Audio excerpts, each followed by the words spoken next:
Well, Fitzgibbon, the government's been proclaiming this agriculture white paper represents a $4 billion investment in our farmers. Surely the opposition's got to welcome that. And that's a con job. This is not a $4 billion package. It's nothing like that. I could generously give it about seven or 800 million, but that's over a 10-year period. And much of this money is well beyond the forward estimates. In other words, it doesn't even hit the budget bottom line. It's also amplified by economy-wide infrastructure projects that aren't specific to agriculture. Much of the money is contingent upon contributions from cash-strapped state governments. You know a little bit about that. So it's massively and deliberately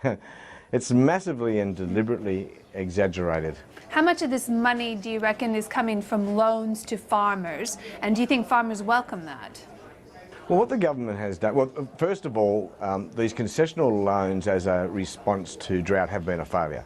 Farmers haven't been taking them up because they don't see them as being sufficiently helpful, or they haven't been able to secure them. In South Australia, for example, not one farmer has been able to secure a loan. But the point here is that what they're doing is they're booking the total value of the loan over 10 years. So if I were to lend you $10 million, the cost to me as a government would be the cost of delivering that loan, not the headline value of the loan. So they're taking the total value and portraying that as a contribution in this white paper. And nothing could be further from the truth. And you really, it's not a surprise that people are losing confidence and faith in politicians when they pull these tricks on the electorate.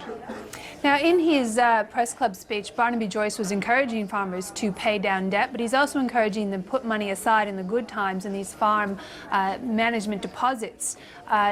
Farmers are going to get a bit of a mixed message here, perhaps. A bit of a mixed message, but I have to say I do welcome the additional enhancements to farm management deposit scheme. It's good public policy, and we should see more of that. But what we wanted on Saturday, when this was first released, after expectations were raised so high by the government over a 22-month period, we wanted a high level of strategic guidance that sent market-based price signals, for example, to investors, domestic and foreign alike, which set key goals and objectives like the New Zealanders do, so we know where we're heading towards 2050. And investors are clear on what are the government's priorities. We got none of that on Saturday or today. We just got a grab bag of policies, most of which could have been announced, like the FMDs, 18 months ago. We didn't need a 22-month period of consultation and study to come up with any of those positive announcements that were in the white paper. Now, Joel Fitzgibbon, the opposition's been quite bipartisan up till now on this white paper process. Where do you see this going in the future? Specifically, what is Labor going to advocate for as this process moves forward?